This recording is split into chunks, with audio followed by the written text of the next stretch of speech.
Hello, everyone, and welcome to our investigation of lesson number 45. God is the mind with which I think. Today's idea holds the key to what your real thoughts are. They are nothing that you think, just as nothing that you think you see is related to vision in any way.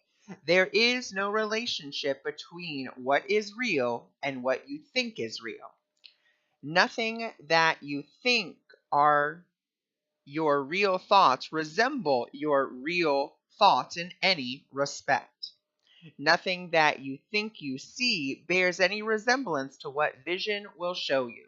Then it really just, for the next paragraph, just kind of goes on and keeps saying that, nothing that you think and think you know. And basically, all that breaks down to is your real thoughts are thoughts of love, unconditional love. And anything that is not of that unconditional love is not a real thought. Because remember, God is nothing but love. God is unconditional love. And if you think with the mind of God, then that must mean that your thoughts are also as unconditionally loving as His are. If there are thoughts of judgment, thoughts about separation, what's in it for me, fear, anxiety, anything like that, then we know we're not thinking with God. We know that we are starting to think with our lower mind. We're starting to think with that ego mind. So then it says, where then are your real thoughts? Today we will attempt to reach them. We will have to look for them in your mind because that is where they are. They must still be there because they cannot have left their source.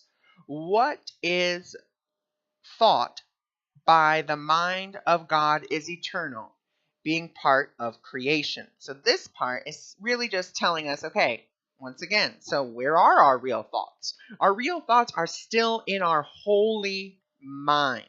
Remember, a couple lessons back, we were talking about our holiness. They are still within our holy mind. It's just we're not connecting to that holy mind. We are still connecting to that lower ego-based mind.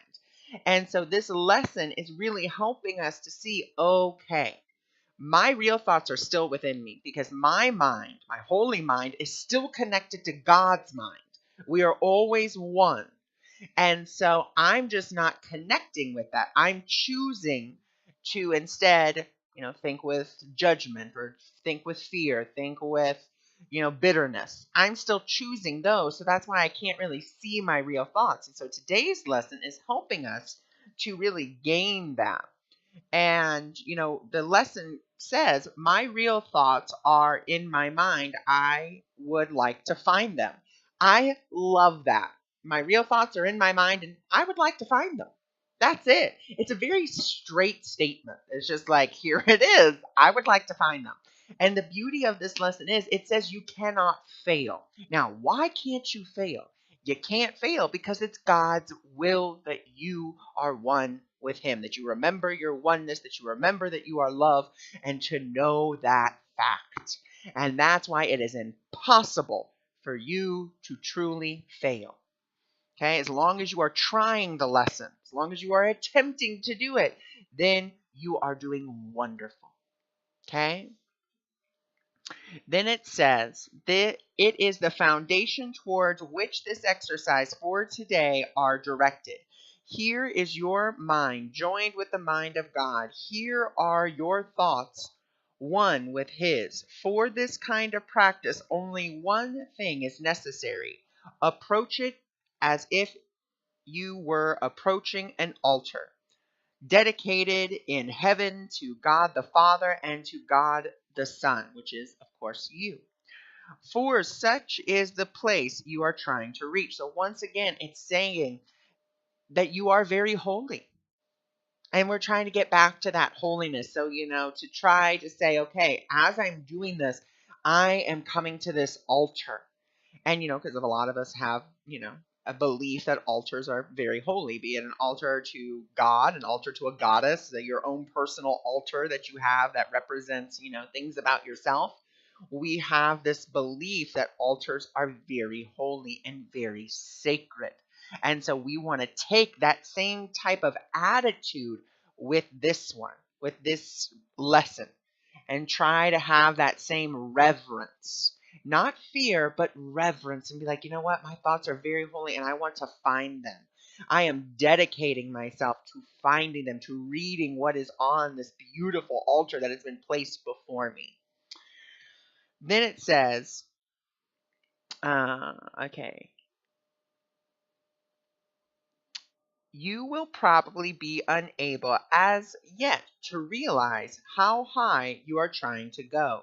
Yet, even with the little understanding you have already gained, you should be able to remind yourself that this is no idle game, but an exercise in holiness and an attempt to reach the kingdom of heaven. So, once again, this is telling us this isn't some, frou-frou thing that it's just throwing at you to kind of occupy your day or occupy your time or occupy your mind. This is not, I love that it comes out. It's like, this is not a game. This is an exercise. This is something that's going to help you. This lesson has been put here because it is part of the path. And we have to, the only way to step on that path is to begin, with these exercises. So we have to take the step that this exercise is giving to us so that we may ultimately reach heaven. God's not going to give you a task that you cannot do. Because then what's the point? Oh, here you go. I'm going to give you this book that is going to, give you a great step-by-step instruction on what to do, how to do it, but you're not going to be able to do it. Well, that doesn't make any sense. So that's why it's doable. It is doable. Anything is really doable. Remember, if you look at the word impossible, I am possible. So remember that. This is possible. You can do this. I believe in you. And even if you don't believe in you, I believe in you. I believe in the you that believes in you. All right? And that's that higher mind, that part of you that knows that you are very holy and you are very loved. So I look forward to seeing you in lesson number 46.